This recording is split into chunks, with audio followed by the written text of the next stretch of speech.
Hello, I'm Bernie Hayes, and today's show will be all about the blues.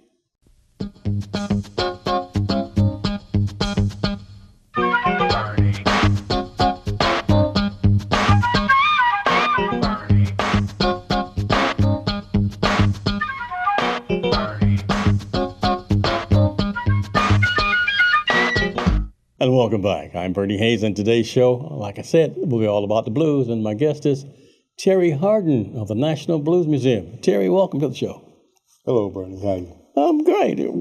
The National Blues Museum. The National Blues Museum. Yes, sir. Tell us about it. Well, it's about the history of blues music, and blues is the basis of all American music. So, and we opened April 2nd, 2016. And I've been there since February 2016. And you're the operations manager? Yes, sir. And what does the operations manager do? Well, I do everything. I know you do everything. Oh, yeah. Handle day-to-day operations and make sure everything is going okay. All the interactives are working, and then make sure that things are working in the museum.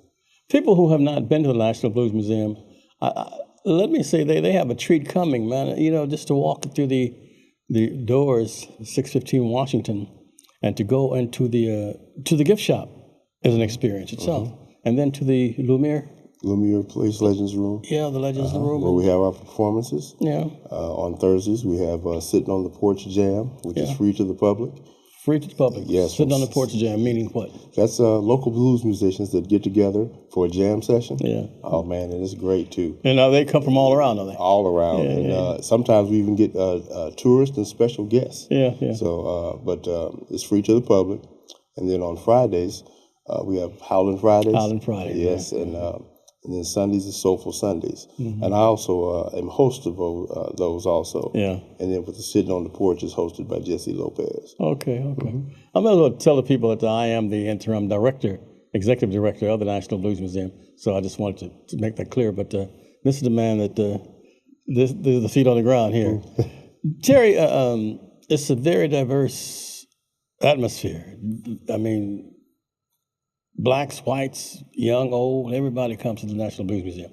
You know, and the displays in there. Mm-hmm. Once they leave the front and go into the museum itself, describe what's back there. Well, the museum is set up like a timeline, 16,000 square feet of exhibits, and it's set up from the time that slaves came over from Africa all the way around to present day. Mm-hmm. And it comes out into the St. Louis room, which is dedicated to St. Louis artists. Okay. Now name some of the artists in there. Like when you first get in there, you've got a wall of Ripple's influence. It has everybody on that wall from Buddy Guy to Eric Clapton to Willie Dixon to Sister Rosetta Tharpe. You know, and then of course St. Louis's own Chuck Berry is in there I see there's a interactive thing on Bessie Smith. Yes. And W.C. Handy. Mm-hmm. So it's actually the history of the blues itself, from the Delta. Yes. Terry, a lot of people now categorizing blues. They got the Delta blues, they have the country blues, they have the soul blues. How did that come about, do you know? Well, a lot of it come about from when rock and roll got involved in it. Mm-hmm. So, and it became from different areas of the country. But blues is described, to me, is described as life, you know, feeling what happened, you know, and, people tend to forget that folk, which basically comes from the Appalachians, you know, was, first played, railroad in the mountains during the coal mining and stuff like that. Blue Ridge Mountains, all those areas here. A guy at Harris-Stowe the other day, he says, man, the blues is when a man loses a woman. And I say, it's much more than that. When you're cold, you have the blues. Man, when you're hungry, you have the blues. That's right. If these lights went out right now, man, that would give us the blues. That's right.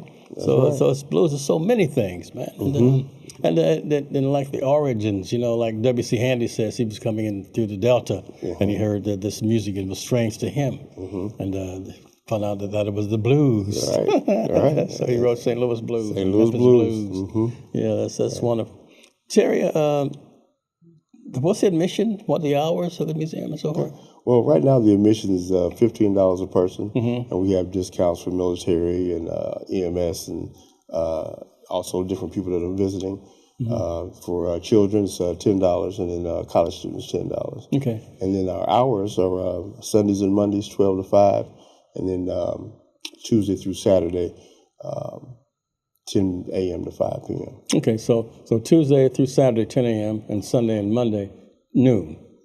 Okay, that's great. And also I understand that pretty soon they'll be having things on Saturday nights. Yes, we're working on Saturday nights.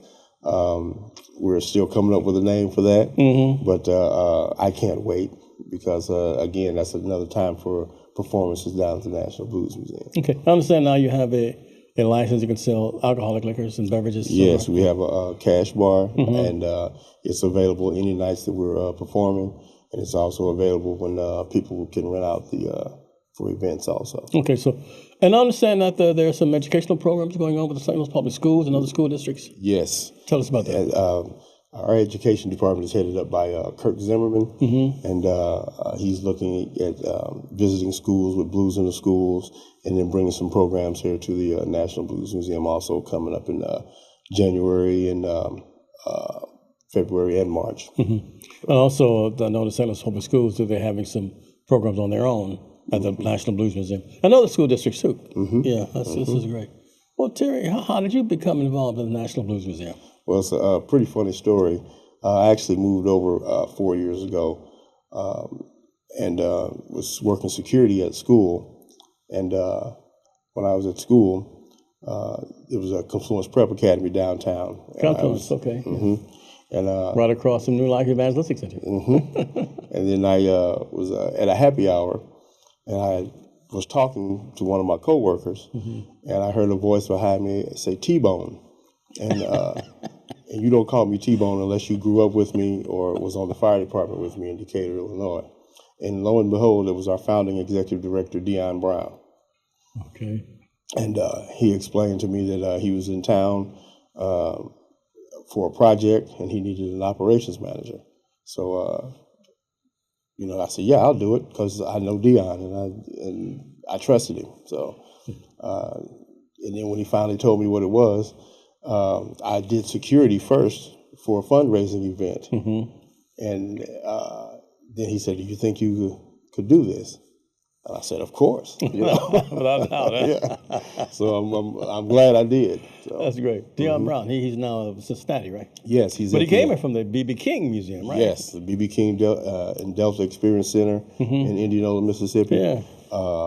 Excellent museum, excellent interactive museum. And now he's at the National Underground Railroad Freedom Center in Cincinnati. Cincinnati, Ohio. He and Jackie Dace. Yes. Jackie Dace went over there too. And this is very interesting. Were you a blues lover before you came to the National Blues Museum? Well, I was a music lover. Okay. My mother is the one that got us all into music. All my siblings played instruments, and every pay period she'd come home with 10, 15 albums of different genres. You know? But when I got to the museum in February, I got to looking around through the exhibits, and you start. The music that you was listening to, you was go, oh, I didn't realize that was blues, or I didn't realize this was this artist, or and then the next thing you know, I'm studying Who's Who encyclopedia, Who's Who in blues, and then you want to go to Mississippi, you want to go to Arkansas, you want to go to Tennessee, you want to back to the roots. Yes. I mean, my hashtag on Facebook is that I tell you I love my job. How can they reach you? Well, you can at the National Blues Museum. www.nationalbluesmuseum.org. You can go to the website. You can watch live from the website. You can also check further events. And you can also call us at 314-925-0016. My extension is 434. 434, Yep. Okay. And you have a cell phone number? Yes, it's 217-721-6388.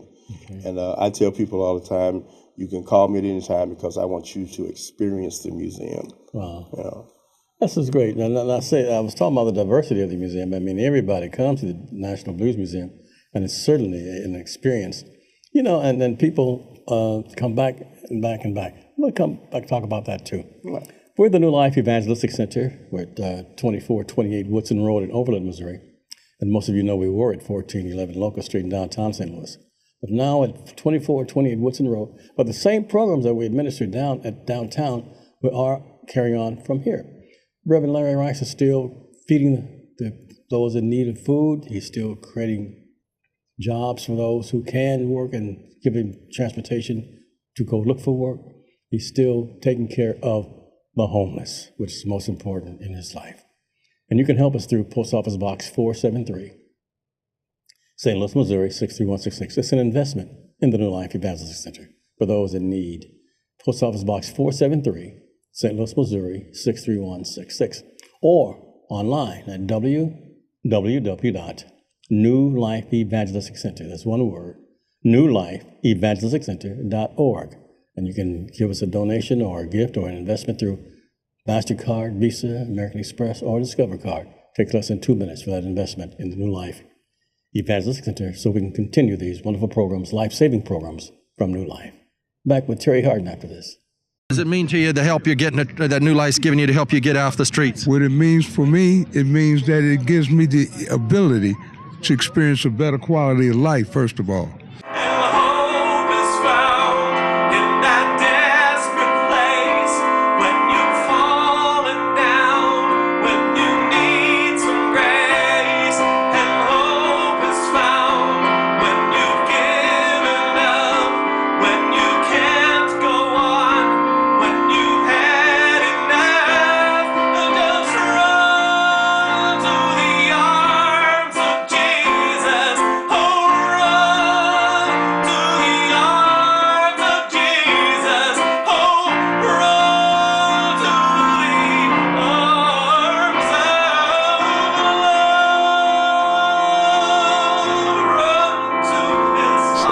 Thank God for New Life Evangelistic Center. Now you can take NLEC TV anywhere as you put the NLEC TV app on your iPhone or mobile device. NLEC TV is an innovative TV station that's on the cutting edge of community service. When you tune in to NLEC TV, you'll discover a television station that has been operated by previously homeless individuals who've received broadcast training through New Life Evangelistic Center's unique on-the-job training program. On NLEC TV, you'll discover wholesome family, community, renewable energy, and inspirational programming. Those needing energy assistance, food, clothing, or freedom from the cycle of homelessness will find that plus much more on NLEC TV. Now, you can receive NLEC TV by going to 24.2 on your television set or putting the NLEC TV app on your iPhone or mobile device. For further information, call 314-436-2424 or go to nlecstl.org. That's nlecstl.org. And welcome back. My guest is Terry Hardin, Operations Manager for the National Blues Museum, located here in St. Louis, Missouri. Terry, T-Bone, I noticed that you have a lot of family activities also at the National Blues Museum. I mean, the whole families can come and Yes, that's our family mornings coming up January 19th. And that's from 10:15 to 11:45. It's free to the public, free to families, and it's a lot of activities also. There's a Black History Jam. Understand there's a transportation station, a jamboree, so family concerts actually, a Mardi Gras party, and a family day parade, family day parade, and combined with soulful Sunday shows from 4 to 7. So that's quite a bit, a lot of outreach to the community itself, right? Yes. St. Louis has a really deep racial divide, and I really think the National Blues Museum can be that bridge, because it shows people, the things that people have gone through, and until you can learn that history, and understand that history. Right, and everyone is welcome to the National Blues Museum. Yes, everyone is welcome to the National Blues Museum. Celebrating the blues. At one time, a lot of African Americans were ashamed of the blues. A lot of people called it the devil's music and so forth. But the National Blues Museum has grown. It's so rich in history, and it tells the history of the different genres, the different types of blues, the different segments, the different regions of different, and everybody contributed something to it. Yes. the displays at the National Blues Museum, to me, are amazing. I mean, it's fantastic. The trunks, you know, the guitars, the clothes that Chuck Berry wore, the clothes that Big George Brock wore. You know, even the Beatles are represented there. Yes. So it's not just a black thing. It's not it's a National Blues Museum. Right. And all sorts of musicians play the blues now, don't they? Yes, and it's the basis of all American music. And if you go back even to Miles Davis, you know, everybody talks about he was jazz, but if you looked at Miles Davis also dealt with the things that we're dealing with now, with police brutality and things of that nature. But blues is American history, you know, and history has to be told. You know? And this is the best way to do it is through music. And you know, and it's so similar to gospel. You know, it's so similar to soul, blues, rock and roll.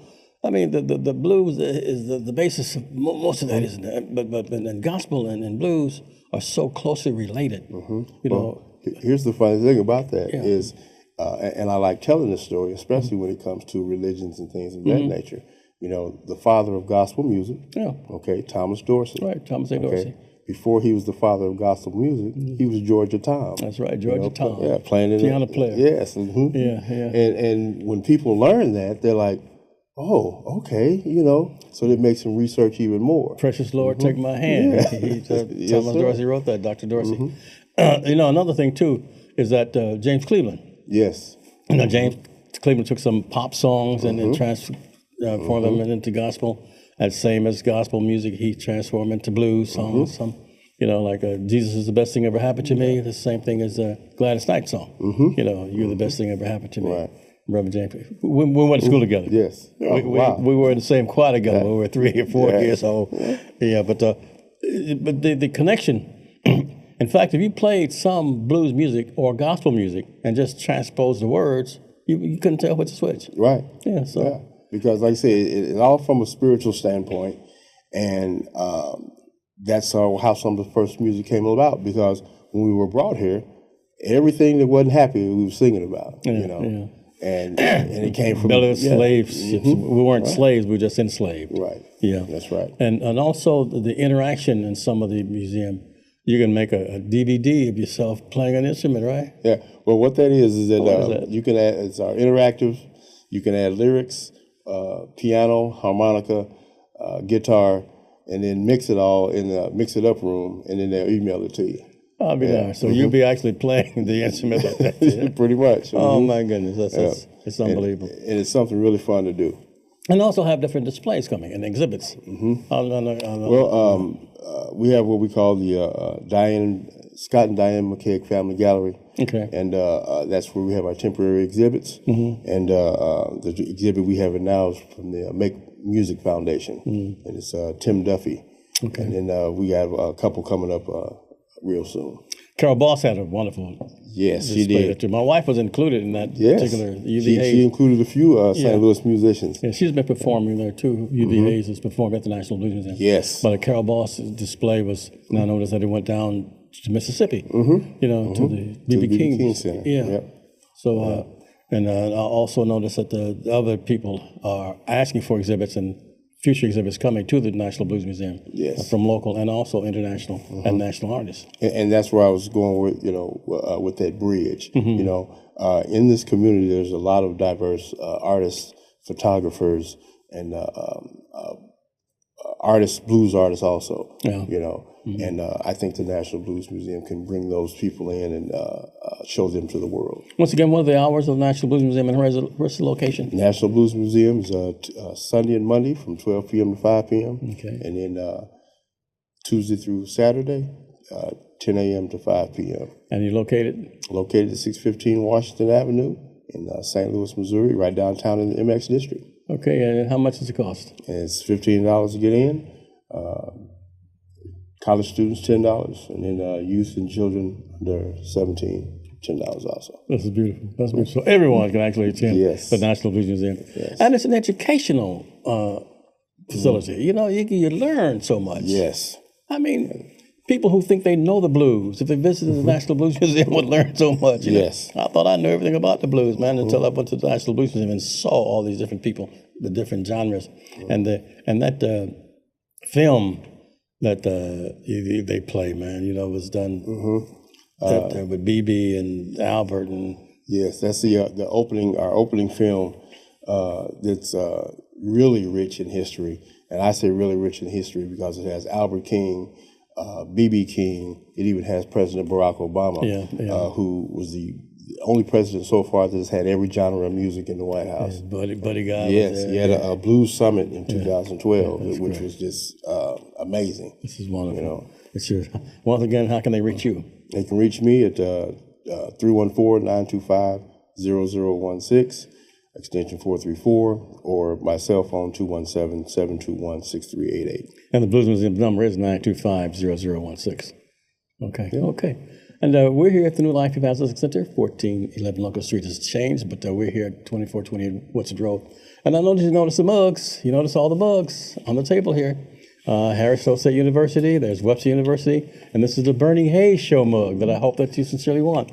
And this is Through the Fire, a brand new book by Reverend Larry Rice. It says how St. Louis gentrifiers try to destroy a church because of the homeless congregation. This is here, and this could be yours. Why should I tell you about it? Let's listen to Reverend Larry Rice. He'll tell you all about how to get one.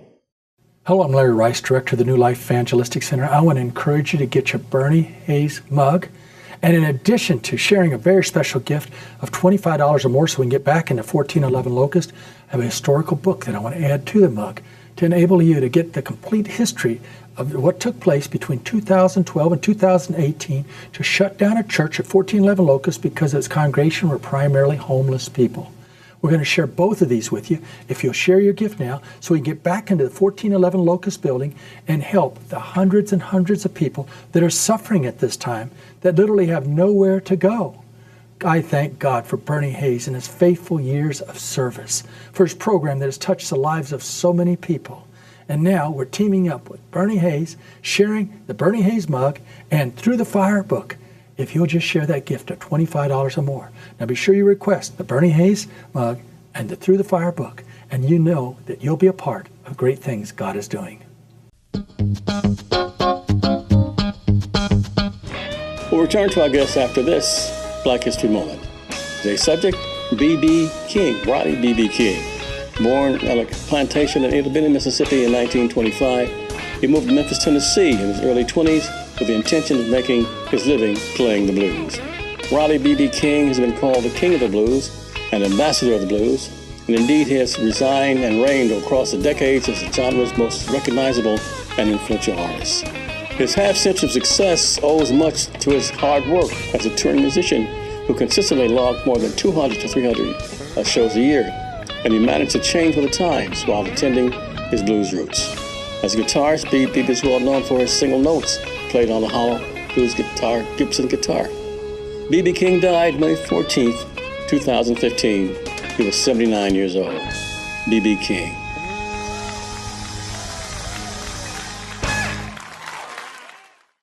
You can help New Life Evangelistic Center break the cycle of homelessness by providing monies for Metrolink tickets. It's absolutely essential at this time. New Life Evangelistic Center is providing hundreds of Metrolink tickets every week to homeless people so they can get to their jobs, so they can get to their doctor appointments, so they can find a place to sleep at nights.